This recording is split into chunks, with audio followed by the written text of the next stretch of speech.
Dude, the world's in a crisis. Have you seen stuff like this?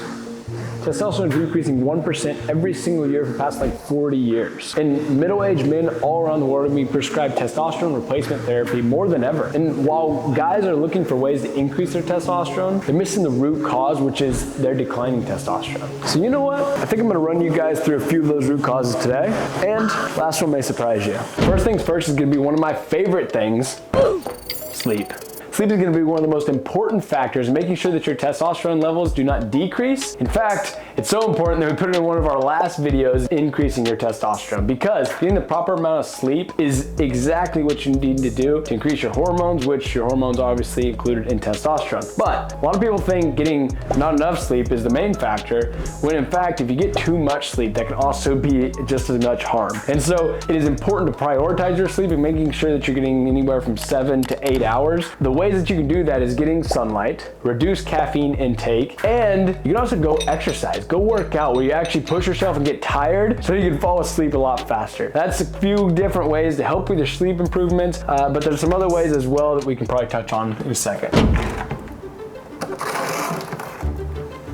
Next factor for declining testosterone is going to be this: carbs and sugars. Carbs and sugars have a detrimental effect on testosterone for various different reasons, but two in particular. The first being obesity. Yes, we know that eating cinnamon rolls is gonna make you fat, but we don't realize the detrimental effects that it has on our overall health. Yes, we know obesity is not good, but how bad is it? When you eat this kind of stuff, it makes you not only get fat on appearance-wise, not only look probably not that appealing, but it also affects your hormones, your drive, and all the things that testosterone increases in you. Unfortunately, when you're obese, it's going to decrease. As well as second thing being insulin. You see, when you eat carbs and sugars, your insulin spikes. What happens when your insulin spikes is that then brings down testosterone. And so a driving factor in testosterone being declined or being decreased is going to be these carbs and sugars, which then leads us into our next factor, which is actually a very interesting one. Next factor in decreasing your testosterone is going to be cortisol. Now, what is cortisol? Cortisol is stress. Stress is obviously what you put your body through when you're doing things or you're not doing enough. Yes, you can be doing too much. We all know that. But do you know you can also have stress and increases in cortisol when you're not doing enough? What is cortisol? What does that even mean? Increases in cortisol. Well, cortisol is a hormone that is released when you are under stress. And so we're trying to increase our testosterone by simultaneously decreasing the factors that are causing it to decrease, right? And so what we want to do is make sure that our hormone and cortisol is actually decreasing so our hormone and testosterone will be increasing. What we want is less stress. We want less stress in two factors. Like I said, doing too much or doing too little. See, doing too much would be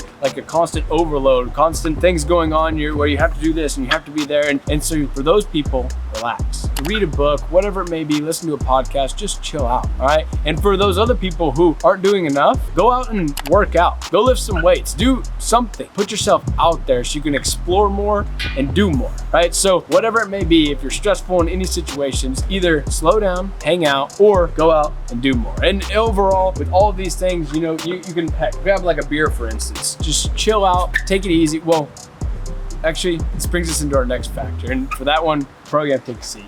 Drinking, but not only drinking, also smoking has an effect on your testosterone. It's not good. Both of them actually decrease your testosterone further than you would probably think. And it's not for the reasons of, yeah, it does reduce your testosterone. It's one of the reasons, but it's also for the fact that this doesn't decrease stress. No, maybe temporarily, like, yeah, you can be chilling at the pool, you can be sitting, having a drink, whatever. Maybe you're off work and you have a cold beer, right? Yes, it sounds nice, but it's only temporary stress reduction. And it's not reduction. It's actually suppression. And see, that's what a lot of people get in their head. They get it mixed up. Reduction and suppression is not the same thing. Suppression is temporarily. And then over time, it rises back. And so yes, your stress is going to temporarily decrease. Then it's going to come back up. And so while this is going to reduce your stress temporarily, that doesn't mean it's going to increase your testosterone. No, it actually keeps your testosterone the same level and then pushes it even further because of all the other factors, including calories, including sugars,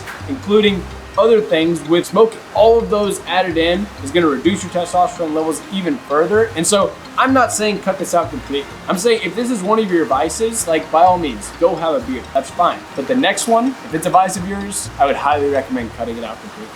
So next factor is consuming adult content. And it's not just the consumption of adult content. No, it's what comes after the consumption of adult content. And you see human hormone levels fluctuate and you constantly see peaks and valleys. Well, what happens after you consume this adult content, you see the furthest valley. You see the lowest levels of testosterone during this period. And so in order to get those testosterone levels increased, and in order to get rid of all that stuff that's decreasing it, this right here is gonna be a priority and something that I would highly recommend. Not recommend against your partner. Nothing against your partner. Go by all means, have fun, enjoy it. What I would recommend is getting rid of this partner, your right hand. But what you can do with that right hand is hit that subscribe button, because guys, we're here every single Wednesday. Appreciate it. Hopefully you have a fantastic one. You learned something. Talk to you next one. Peace.